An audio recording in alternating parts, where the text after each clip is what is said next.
नमस्कार, बुलेटिन में आपका स्वागत है। मैं हूं आपके साथ आशा सरमाल। चल शुरुआत करते हैं उत्तराखंड से जुड़ी खबरों की। सबसे पहले आपको प्रेमनगर लिए चलते हैं और प्रेमनगर में यहां उस समय हड़कंप मच गया है जब झांझरा क्षेत्र में स्थित एक प्लॉट में रखे हुई जो क्लोरीन है वो उस गैस का सिलेंडर किस तरह से रिसाव करने लगा और रिसाव की सूचना मिल गई है। तो इस सूचना के मिलते ही स्थानीय पुलिस और एनडीआरएफ, एसडीआरएफ और फायर कर्मियों की टीम द्वारा मौके पर पहुंचा गया है और रेस्क्यू अभियान फिलहाल शुरू कर दिया गया है।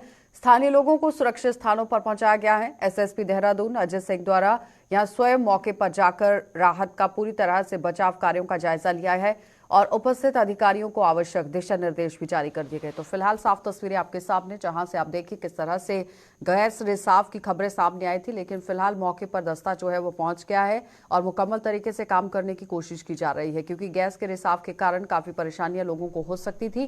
प्रेमनगर क्षेत्र में यहां पर क्लोरीन गैस के रिसाव को लेकर ये खबर सामने आई थी, लेकिन फिलहाल गैस के रिसाव के कारणों का अभी तक अता पता नहीं चल पाया। लेकिन उस बीच में किस तरह से यहाँ पर आप देखिए कर्मी जो है वो पहुंचे हुए हैं और किस तरह से काम करने की कोशिश की जा रही है। साफ तस्वीरें आपके सामने कि किस तरह से पूरी टीम वहां पर मौके पर पहुंची हुई है। आला अधिकारियों ने जायजा लेने की कोशिश की है, लेकिन उस बीच में राहत बचाव कार्य को लेकर एनडीआरएफ, एसडीआरएफ की टीमें किस तरह से काम कर रही हैं, सबसे पहले देख लीजिए क्या कुछ कहना है। झाझरा पड़ता है, यहाँ पर एक प्लॉट में गैस रिसाव की सूचना प्राप्त हुई थी रात्रि 3 बजे। तो चूंकि पहले जब पुलिसकर्मी यहाँ पहुंचे तो पता चला कि सांस लेने में कोई दिक्कत हो रही है। इसमें हमारे फायर की और एनडीआरएफ की जो है यूनिट को बुलाया गया और इन्होंने जब मास्क वगैरह पहन के चेक किया तो ये फ्लोरीन के सिलेंडर काफ़ी लगता है पुराने रखे हुए प्लॉट में और इनमें रिसाव हुआ है। अब किन परिस्थितियों में यहाँ रखे गए थे, कब से रखे गए, जाँच का विषय है, लेकिन आसपास के लोगों को खाली करा दिया गया मकान को और सेफ्टी के लिए इसको यहाँ से शिफ्ट करके कहीं डंप किया जा रहा है, जिसकी कार्रवाई चल रही है। तो इस वक्त आपने देखा कि अधिकारी भी मौके पर पहुंचे हुए हैं और किस तरह से जो दस्ता है वो भी पहुंचा हुआ है। एनडीआरएफ, एसडीआरएफ की टीमें काम कर रही हैं, लेकिन क्या कुछ काम किया गया है। धनराज हमारे संवाददाता हमारे साथ जुड़ चुके हैं। धनराज, आपसे अपडेट जानना चाहेंगे, क्या कुछ वहां पर चल रहा है इस वक्त। जी बिल्कुल, देखिए जिस तरीके से एक बड़ा मामला है राजधानी देहरादून के झाझरे में निकलकर सामने आया है कि वहां पर कुछ गैस सिलेंडर रखे थे जिनसे गैस रिसाव हो रहा था और जिसके कारण कई लोगों को सांस लेने में दिक्कत हो रही थी। और जब पुलिस को ये पता लगा कि वहां पर इस तरीके से गैस रिसाव हो रहा है तो पुलिस की टीम वहां पर पहुंची। एसएसपी अजय सिंह खुद वहां पर पहुंचे और इसके साथ ही एनडीआरएफ की टीम को वहां पर बुलाया गया और जो गैस रिसाव हो रहा था उन गैस सिलेंडरों को वहां से हटाने का प्रयास किया गया। क्योंकि जिस तरीके से देखा जाए कि कुछ लोग अभी भी इसमें बेहोश हुए हैं, तो उनको भी अस्पताल भिजवाया गया है। हालांकि जो सिलेंडर थे वो एक खाली प्लॉट में रखे थे और बहुत पुराने सिलेंडर वो लग रहे हैं और उसकी जांच के लिए एसएसपी ने निर्देश भी दिए हैं। और जो लोग यहाँ पर इस वक्त आप देखिए बेहोश हुए हैं, क्या स्थिति है उनकी इस वक्त? खतरे से बाहर है कि गंभीर स्थिति है? जी बिल्कुल, देखिए जो लोग बेहोश हुए थे हालांकि वो खतरे से बाहर जरूर हैं, लेकिन अभी भी जो स्थिति है वहां पर बरकरार इस तरीके से बनी हुई है कि कभी भी किसी को भी दिक्कत हो सकती है। लेकिन उसके लिए लगातार डॉक्टरों को भी निर्देश मुख्यमंत्री पुष्कर सिंह धामी की तरफ से दिए गए हैं कि किसी भी तरह की कोई दिक्कत मरीजों को ना आए और उनको प्रॉपर इलाज मिले, उसके लिए निर्देश जरूर दिए गए हैं। लेकिन अभी जांच का विषय है कि आखिर वो सिलेंडर वहां पर कहां से आए और किसने रखे थे, इसके लिए जांच सौंप दी गई है और एसएसपी खुद इसकी जांच करेंगे और जो भी दोषी होगा उसको सजा जरूर मिलेगी। कारण क्या बताया गया है यहाँ पर सिलेंडर के अंदर जो क्लोरीन गैस थी उसका जो जिस तरह से रिसाव हो गया है, कारण क्या कुछ रहा? क्या सिलेंडर बहुत पुराने हैं या किस तरह से? जी बिल्कुल, देखिए ये एक खाली प्लॉट में सिलेंडर रखे हुए थे और काफी पुराने वो दिख रहे हैं। हालांकि इसके लिए भी जांच जरूर सौंपी गई है, लेकिन जो मुख्य कारण निकल कर आया हो, पहला कारण ये निकल कर सामने आया है कि जिस तरीके से वो सिलेंडर रखे हुए थे पुराने लग रहे हैं, उससे क्लोरीन गैस जो है लीकेज का मामला सामने आया और जिसके चलते कहीं ना कहीं जो आस पड़ोस के लोग हैं उनको भी वहां से सुरक्षित स्थानों पर भेजा गया। ठीक है धनराज, बने रहिएगा अगली खबर के लिए। इस वक्त आपने देखा कि फिलहाल आप देखिए पुराने सिलेंडर हैं और उसकी वजह से लोगों को परेशानी हुई है। कई लोग गैस की चपेट में भी आए हैं, लेकिन फिलहाल अभी तो खतरे से बाहर ही माना जा रहा है, लेकिन गंभीर स्थिति भी हो सकती है। तफ्तीश करने की कोशिश पुलिस की तरफ से यहाँ पर जारी रहेगी। अब देखना ही होगा कि कार्रवाई किस तरह से होती है और क्या कुछ निकलकर सामने आएगा। आगे बढ़ जाते हैं, अब आपको ऋषिकेश लिए चलेंगे और ऋषिकेश के ही चिला मार्ग पर पेश आए भीषण सड़क हादसे में रेंजर और डिप्टी रेंजर समेत 4 वन कर्मियों की दर्दनाक मौत हो गई है। 5 लोग घायल भी बताए गए हैं और हादसे के बाद यहाँ राजाजी नेशनल पार्क के ही वार्डन का भी पता नहीं चल रहा है। बताया जा रहा है कि वनकर्मी विभाग को मिली जो गाड़ी है उसमें ट्रायल कर रहे थे और चिला रेंज में ट्रायल के दौरान यहाँ टायर फट जाने से गाड़ी डिवाइडर से टकरा गई है और पलट गई है। वन विभाग की जो नई गाड़ी है उसमें कुल 10 लोग सवार थे। हादसे की खबर मिलते ही पुलिस और वन अधिकारी मौके पर पहुंच गए हैं और सभी घायलों को ऋषिकेश एम्स में भर्ती कराया गया है। मुख्यमंत्री पुष्कर सिंह धामी के साथ साथ वन मंत्री सुबोध उनियाल ने भी संवेदना प्रकट की है। लेकिन यहाँ पर आप देखिए साफ तस्वीरों में किस तरह से हुजूम जो है वो उमड़ा हुआ है, क्योंकि वनकर्मी लगातार यहाँ पर किस तरह से अपने काम को लेकर निकले थे। टायर फटने की बात सामने आई है, लेकिन ताजा स्थिति इस वक्त क्या कुछ है, अस्पताल के अंदर क्या कुछ चल रहा है, धनराज हमारे साथ ज्वाइन किया है। धनराज, जरा बताइएगा किस तरह से वहां पर इस वक्त पूरी स्थिति है और जो लोग बताए जा रहे हैं घायल हुए हैं, क्या कुछ स्थिति है, कई लोगों की मौत भी बताई जा रही है, ताजा अपडेट बताइएगा। हुआ है कि जहां पर वन विभाग की एक गाड़ी दुर्घटनाग्रस्त हो गई और जिसके चलते 4 लोगों की मौके पर ही मौत हो गई, जिसमें एक डिप्टी रेंजर और एक रेंजर भी शामिल है। और देखिएगा कि जो 4 लोगों की मौत हुई है उसमें कहीं ना कहीं जो मुख्यमंत्री पुष्कर सिंह धामी के ओएसडी हैं मंगेश बिडियाल, वो भी उनका भाई भी इसमें शामिल है। और उसके साथ देखिएगा कि जो हादसा हुआ है एक बड़ा ही दर्दनाक हादसा हुआ है। हालांकि इससे जो वन विभाग है, पूरे वन विभाग के अंदर एक दुख की लहर जरूर दौड़ी है। जी ठीक है धनराज, बहुत बहुत धन्यवाद जुड़ने के लिए। तो फिलहाल आपने देखा कि धनराज हमारे संवाददाता हमारे साथ जुड़े हुए थे, जो बता रहे हैं कि एक दुख की लहर जरूर यहाँ पर देखने को मिल रही है, लेकिन फिलहाल आप देखिए किस तरह से इस वक्त स्थिति वहां पर बनी हुई है। आगे बढ़ जाते हैं, उत्तराखंड में मौसम विभाग ने आज हल्की से मध्यम बारिश के आसार जता दिए हैं। वहीं 3500 मीटर ऊंचाई वाले इलाकों में बर्फबारी भी हो सकती है और बारिश के बाद मैदानी इलाकों में पड़ रहे घने कोहरे की राहत यहां पर देखने को मिल सकती है। तो मौसम विभाग के निदेशक डॉक्टर विक्रम सिंह के मुताबिक पश्चिमी विक्षोभ का मंगलवार को पूरे उत्तराखंड में असर रहेगा। रुद्रप्रयाग, उत्तरकाशी, पिथौरागढ़, चंपावत, बागेश्वर, चमोली में हल्की से मध्यम बारिश हो सकती है। वहीं मैदानी इलाकों में कहीं कहीं पर हल्की बारिश या फिर बूंदाबांदी की संभावना है। तो बारिश एवं बादलों के आने से कोहरे से राहत मिलेगी। बुधवार से फिर मौसम शुष्क हो जाएगा। और जैसे पहले बोला था कि 9 को लग रहा था कि एक सिस्टम थोड़ा ठीक ठाक शायद आ सकता है, परंतु अब जो चीज़ें दिख रही है उसमें थोड़ा उतना ज़्यादा नहीं है, एक्टिविटी कमी रहने वाली है। तो आप ये कह सकते हैं कि ठीक है, जो हमारे अंदर के डिस्ट्रिक्ट है उत्तराखंड के, उत्तरकाशी, चमोली, रुद्रप्रयाग, पिथौरागढ़, बागेश्वर है, तो इनमें तो कुछ जगहों में स्कैटर्ड एक्टिविटी, कुछ जगहों में आप ये कह सकते हैं हल्की बारिश या बर्फबारी है वो मिल जाएगी। जहाँ तक बर्फबारी हो 3000 मीटर या उससे ऊपर के क्षेत्रों में। लेकिन अन्य डिस्ट्रिक्ट्स की बात करें तो थोड़ा बहुत थंडर एक्टिविटी और हल्की बारिश है, बहुत हल्की बारिश इक्का दुक्का जगहों में और जगह भी संभावना है। कृषि मंत्री गणेश जोशी ने विधानसभा देहरादून स्थित यहाँ कार्यालय में पंडित गोविंद बल्लभ पंत श्री कृषि और प्रौद्योगिकी जो विश्वविद्यालय है, यहाँ पर ये विश्वविद्यालय की बात हो रही है, पंतनगर के दैनिक वेतनभोगी कर्मचारियों की वेतन और विश्वविद्यालय की अन्य समस्याओं के संबंध में समीक्षा बैठक की है।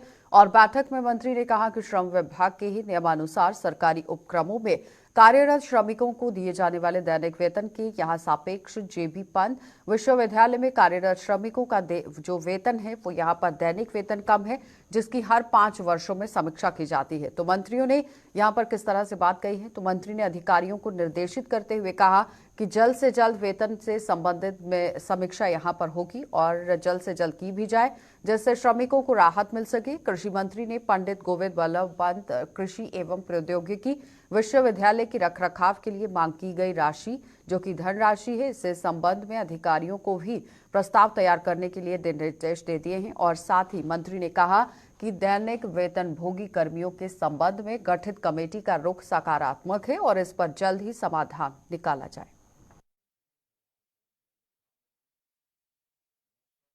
आज पटना यूनिवर्सिटी जो कि हमारे विभाग के अंदर आती है, उनके कुछ प्रॉब्लम्स को लेकर एक मीटिंग यहाँ पर आयोजित की गई, जिसमें हमारे सचिव, कृषि विभाग, अपर सचिव, वित्त, नियामक और श्रम के अधिकारी मौजूद थे। और जैसा कि मुझे बताया गया था कि वहां के श्रमिकों की जो वो वेतन दिया जाता था बहुत कम है, और क्योंकि जिस सरकारी क्रमों में जितना भी श्रमिकों को वेतन दिया जाता है, श्रम विभाग के नियमों के अनुसार उनको दिया जाता है, और हर 5 साल में उसका रिव्यू होता है। तो मैंने सरकार को निर्देशित किया है कि 19 के बाद अब 24 आ गया है, आप उसको रिव्यू करें ताकि उसकी का राहत जो है कर्मी को मिल सके, जो वहां पे श्रमिक के रूप में काम कर रहे हैं। दूसरा, उसके रखरखाव के लिए, मेंटेनेंस के लिए अलग से बजट की जो मांग की गई, उसके लिए हमने कहा कि इसका प्रस्ताव व्यवस्था करेंगे। और मैंने कहा समय पर एक इसकी मीटिंग्स होनी चाहिए कि किस प्रकार हम अपनी यूनिवर्सिटी को पहले एशिया की नंबर 1 यूनिवर्सिटी पद्मनगर हुआ करती थी। हरित क्रांति में इसका बहुत बड़ा योगदान है। आज भी कई चीजों पर रिसर्च विभाग के द्वारा यूनिवर्सिटी द्वारा की जा रही है। और जैसा कि वीसी ने मुझसे कहा कि कुछ चीजों के लिए बजट की आवश्यकता है, उसकी हम बजट में व्यवस्था करेंगे। एक मामला जो नॉन टीचिंग और टीचिंग स्टाफ का उच्च न्यायालय में चल रहा है, उसके लिए राजा जी की अध्यक्षता में एक कमेटी बनाई है, उसकी एक मीटिंग हो चुकी है। शीघ्र इसकी मीटिंग बुलवाकर, और जैसा कि वीसी ने बताया कि कमेटी का पॉजिटिव है, क्योंकि अन्य राज्यों में इसी प्रकार से ये लोग काम कर रहे हैं, तो निश्चित ही उसका भी समाधान निकलेगा। और मैंने वीसी और वहां के विधायक भी आए थे, उनको विश्वास दिलाया है कि यूनिवर्सिटी के उत्थान के लिए, उसके पुनर्निर्माण के लिए जो भी आवश्यकताएं होगी सरकार उसको। वंथरा रिजॉर्ट प्रकरण को लेकर यहां कांग्रेस के आरोप पर भाजपा ने जोरदार पलटवार किया है। भाजपा प्रदेश अध्यक्ष महेंद्र भट्ट ने कहा कि जब कोई दल यहां मुद्दा विहीन हो जाता है तो वह ऐसे मुद्दे उठाता है जिसका कोई आधार नहीं होता, और ठीक ऐसा ही मुद्दा कांग्रेस इस मामले पर कर रही है, बनाने की कोशिश हो रही है। उन्होंने कहा कि प्रकरण न्यायालय में, ऐसे में कांग्रेस को कोई बात रखनी है तो वह न्यायालय में रखे। सार्वजनिक रूप से यहाँ अनगढ़ जो बयान है वो नहीं होने चाहिए, और बयानबाजी कर कांग्रेस क्या संदेश देना चाहती है। मीडिया से बातचीत करते हुए प्रदेश अध्यक्ष महेंद्र भट्ट ने कहा कि उत्तराखंड की बिटिया का अपमान बिल्कुल भी नहीं सहा जाएगा, लेकिन आप देखिए कांग्रेस किस तरह से अपमान कर रही है। हर बार जब कोई दल मुद्दा विहीन हो जाता है तो उन मुद्दों को रहता है जिनका आधार नहीं है। अगर न्यायालय में विषय चल रहा है, आपको कोई बात अपने न्यायालय में रखे, आप सार्वजनिक बातों करके आखिरकार क्या मैसेज है उसको। अब तो मैं कहता हूँ कांग्रेस के उस बिटिया का अपमान करने में उतर आए हैं। उनकी मां बिटिया का अपमान हो रहा है, इस तरह की बातें चला। हर व्यक्ति को, चाहे उनकी माँ है, पिता है, हर व्यक्ति न्यायालय में बात करने का अधिकार है। बाहर इस प्रकार की चित्रकारी करके उस बिटिया का अपमान कम से कम मौत पर नहीं होना चाहिए। बट आज की बैठक से नगर निगम के सफाई कर्मचारियों के वेतन के नाम पर हुए फर्जीवाड़े में अब जांचों का दौरा शुरू हो चुका है, और आप देखिए किस तरह से ये दौर अब देखने को मिलेगा। भौतिक सत्यापन के साथ ही अप्रशासक जिलाधिकारी सोनिका ने 5 वर्षों में ही कार्यरत प्रत्येक सफाई कर्मचारी का ब्यौरा मांगा है, जिसके बाद राजनीति भी तेज हो गई है। दोनों पार्टी जांच कर कार्रवाई करने की मांग कर रही हैं। देहरादून के पूर्व मेयर जो कि विनोद चमोली हैं, उन्होंने भी पूर्व में ये गड़बड़ी होने की जानकारी दी है।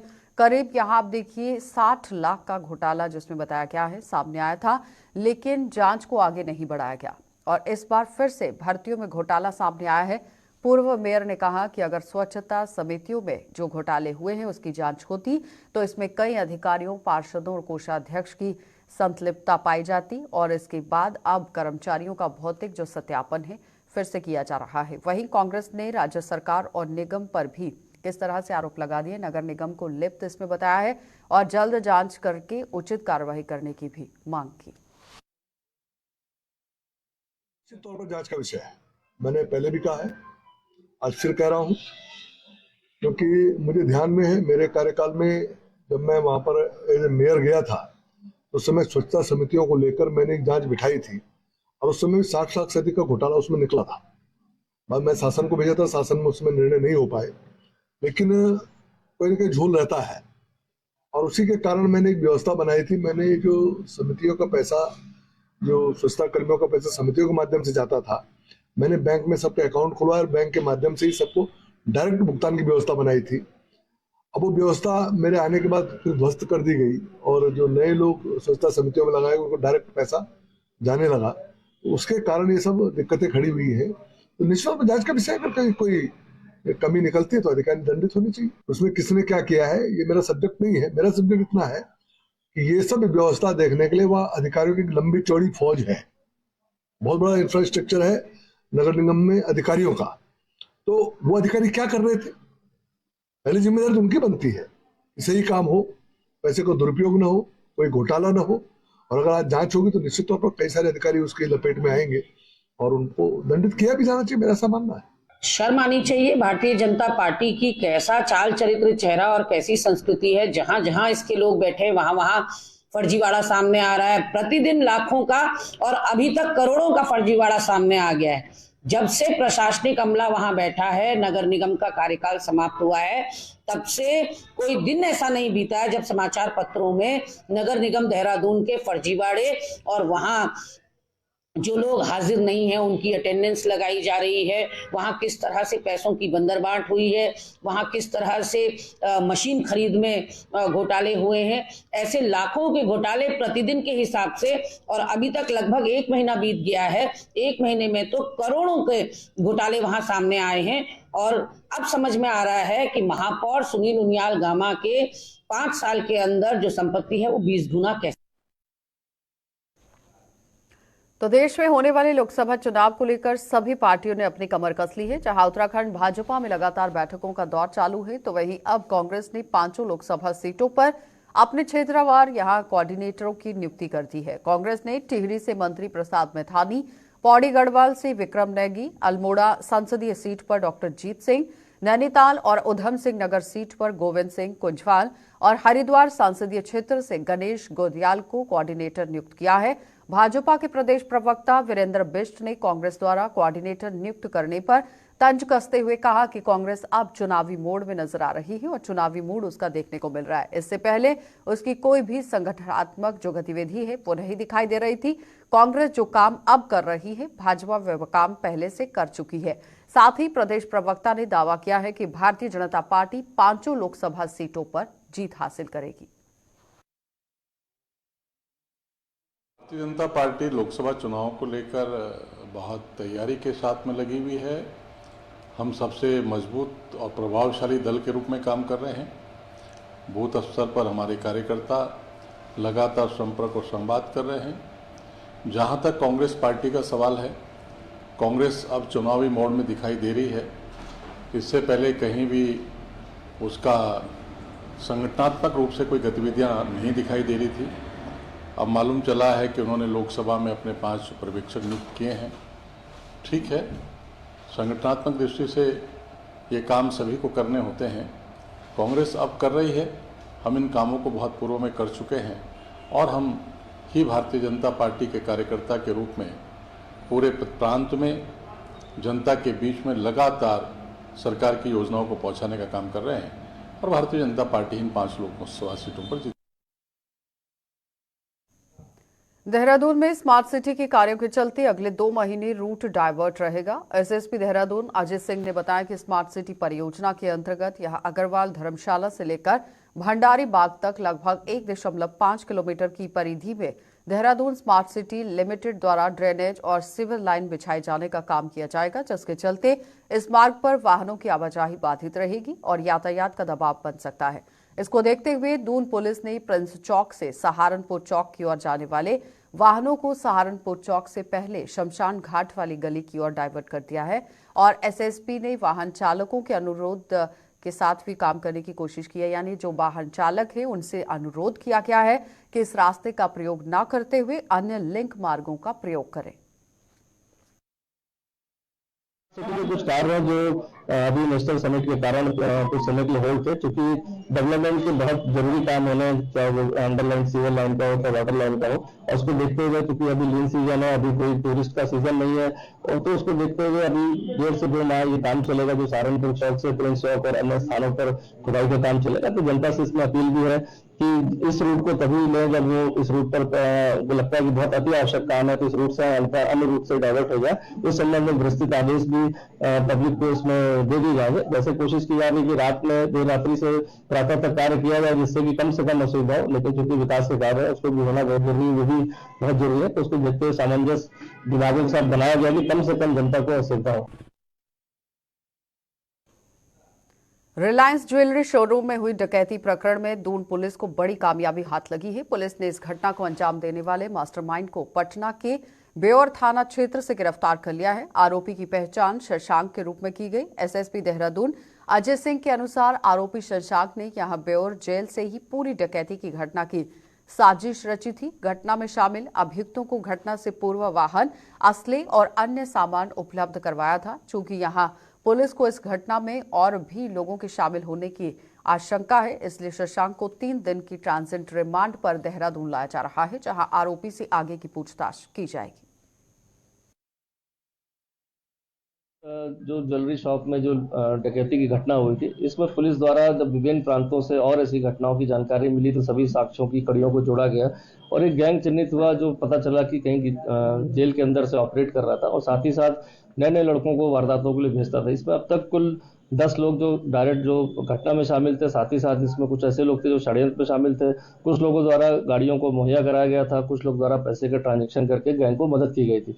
इसमें अब तक 10 लोग की जो गिरफ्तारी हुई थी, उसमें अब मेन जो मास्टरमाइंड जो अंदर से ऑपरेट कर रहा था शशांक नाम का, इसको पटना के बेउर रोड से गिरफ्तार करके ट्रांजिट रिमांड पर 3 दिन की पुलिस लेकर वहां से आ रही है। क्योंकि प्राथमिक जो जितनी हमारी पास जानकारी अभियुक्तों से मिली थी, अन्य सोर्सेज से मिली थी, उसमें इसका नाम बार बार गैंग को ऑपरेट करने में आ रहा था। इसी सूचना पर ये गैंग जो है एक नई वारदात करने के लिए महसाना जो गुजरात में पड़ता है, वहां पर भी गैंग ऑपरेट हो रहा है। उसको देखते हुए हमारी एक टीम लगातार वहां पर भी लगी हुई थी कि कहीं इस गैंग के सदस्यों को पकड़ के हमारी घटना से कहीं संलिप्त ना हो। और इसमें कल गुजरात पुलिस के जो एसओजी और वहां पर और हमारी एसओजी के साथ कंबाइंड ऑपरेशन में विकास नाम के अभियुक्त को पकड़ा गया वेपन के साथ। इससे पता चला कि वहां पर महसाना में हाल फिलहाल में सप्ताह भर के अंदर वो एक बड़ी ज्वेलरी की शॉप में डकैती डालने की योजना बना रहे थे और गैंग के सदस्य के रूप में वो वहां पहुंचकर सारी रेकी करके उसने अपने गैंग लीडर को बता दिया था। सारे साक्ष्य मिलने के बाद उसकी गिरफ्तारी हुई वहां पर। और अभी जो जानकारी मिली है कि बिहार के सोनापुरा में जो है ये अभियुक्त जो है पहले 2 लूट में जेल गया था, साथ ही साथ वहां से वांटेड चल रहा है। 13.5 लाख की बैंक पीएनबी बैंक में डकैती डाली गई थी, जिसमें पुलिस के आने के बाद 2 कांस्टेबल की इसके द्वारा गोली मारकर हत्या भी की गई थी। तो काफी बड़ी कैच है वहां की बिहार पुलिस के लिए भी है और गुजरात की घटना भी जो महसाना में होने वाली वो भी टली है। और साथ ही साथ ये अभियुक्त हमारे यहाँ अभी 3 माह पहले रेकी करने यहाँ पर इसी घटना को अंजाम देने से पहले आया था। तो बिग कैच है दोनों की जो देहरादून पुलिस के लिए। खानपुर रेंज के बुधवार शहीद बीट के ही अंतर्गत यहां सिकरोड़ा वन ब्लॉक में वन विभाग की भूमि को हरिद्वार एसडीओ के नेतृत्व में कब्जा मुक्त कराया गया। हालांकि वन विभाग को अपनी भूमि को कब्जा मुक्त कराने में घटनास्थल को यहां छावनी में तब्दील करना पड़ा, तब जाकर विभाग ने अपनी भूमि को कब्जा मुक्त यहां पर किया है। और इस दौरान हरिद्वार एसडीओ साधुलाल ने मीडिया से रूबरू होते हुए बताया कि शासन के आदेश पर इस बात पर आप देखिए अमल किया गया है। 7 हेक्टेयर वन भूमि को कब्जा मुक्त कराया गया और आगे भी जिस वन भूमि पर अवैध कब्जा हुआ है उसे मुक्त करवाने का अभियान जारी रहेगा।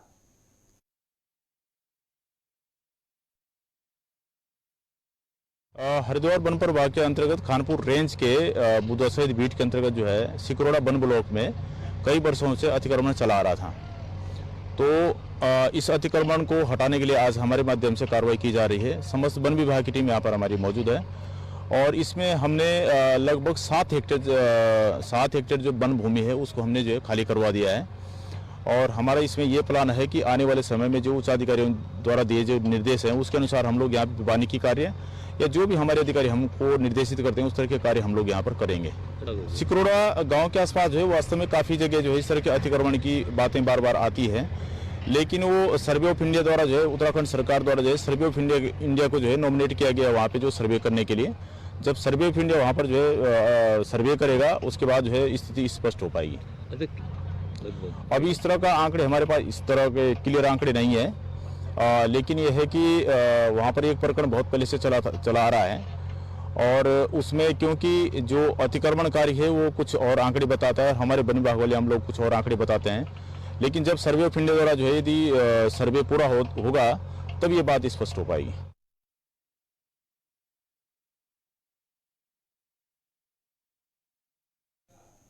चलिए बुलेटिन में फिलहाल इतना ही। आप बने रहिए गुलिस्तान न्यूज के साथ।